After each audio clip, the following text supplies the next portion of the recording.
Germany appears to be following the lead of Russia and is going back a little bit into the past and redoing armored trains, air defense wagons to protect tank transports by rail from drones and missiles.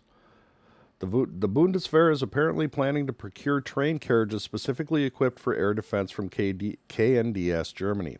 This is obviously also the actual reason for the takeover of the Gorlitz production site from the train manufacturer Alstom a few weeks ago. An inquiry from the manufacturer and the Ministry of Defense remain unanswered.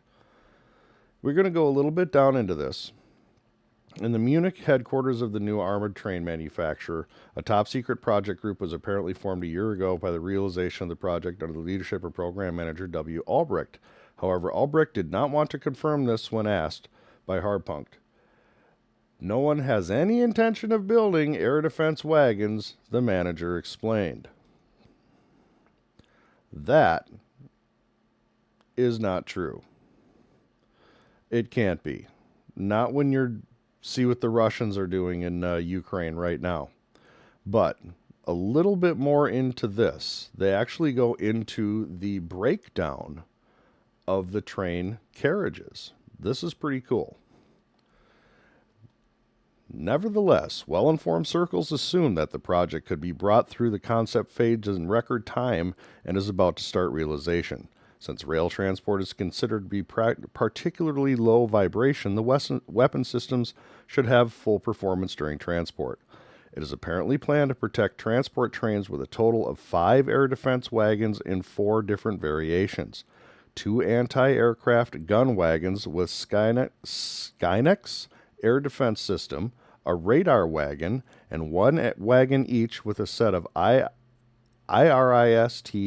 LSM missiles. Those are short-range air-to-air missiles. Those are German, and 1 for different missiles of the Patriot air defense system. The combination of erectors is apparently considered to be particularly efficient for protection against wide range of threats, from micro drones to ballistic missiles. Armored trains will be going down the rails of Europe once again. This is a picture of a German World War II armored train.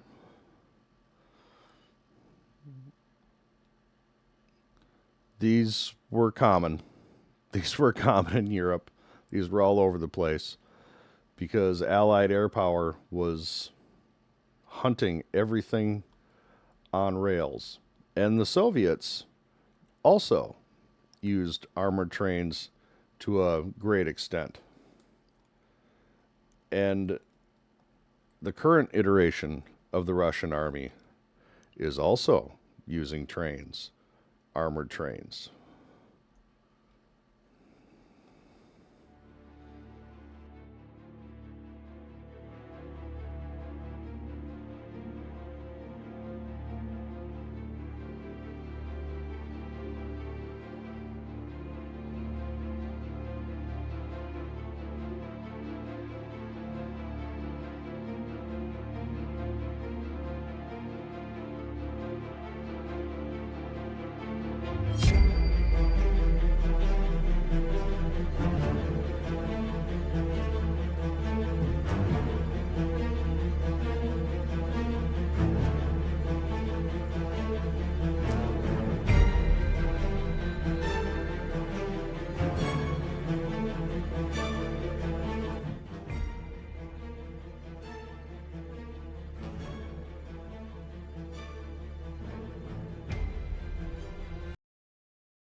They strap a BMP on board.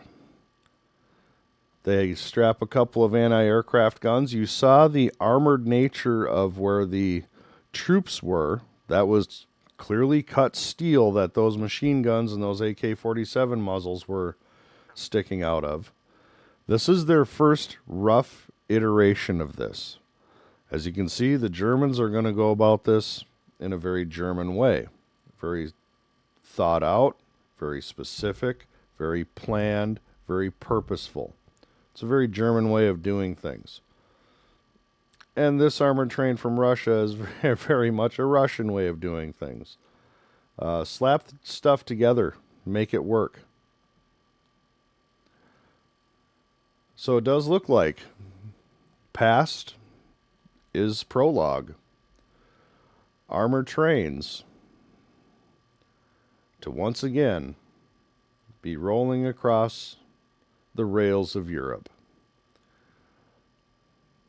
This is definitely a big step, a big step. One of the things it points out here, and I think this is necessary before I end this video, it talks specifically about the air defense capabilities of Germany and NATO. However, NAFO calculations have shown that the alliance does not have enough air defense systems to be able to protect a transport from Germany to the eastern flank without gaps.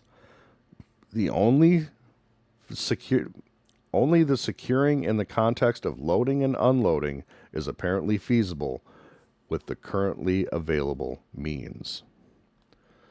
Meaning when that train leaves the yard, the air defense network is not extensive enough throughout NATO to be able to cover that train. That train has to bring its air defense with it, because the lack of air defense capability in NATO is such that it doesn't exist other than in the logistical hubs, which obviously we want to have our logistical hubs protected, but we need a lot more air defense. A lot more air defense. You cannot guarantee air superiority 100% of the time. And when you're dealing with missiles, not just aircraft, missiles, as they say here, they're bringing in a Patriot air defense system on the train to deal with ballistic missiles such as Iskander. Iskander's been proven to be very effective in the Ukraine conflict, and it would be very effective against a train. There's videos of its effectiveness against trains. It is a highly effective system. So when you read here that there's gaps, then you know the situation calls for exactly what Germany is doing. Time to bring your air defense with you. Time to cover those gaps in the same way you did back in the day. The same way the Russians did back in the day. And the way the Russians are clearly doing right now, not back in the day. This isn't an air defense train because Ukraine doesn't have an air force that is able to conduct the strikes necessary in order to validate putting Panzer and other systems on this train. Sure the hell do from Germany and Europe, though. An Iskander can fall from the sky at any time. So, Germany, back building the armored trains. Yes, it's not technically an armored train as of now, but it's going to be. It's going to be. Things are definitely... We're not in Kansas anymore. Past is prologue. If you like the video, hit the like, share it with a friend, subscribe, and we'll catch you next time. I appreciate you, and thank you.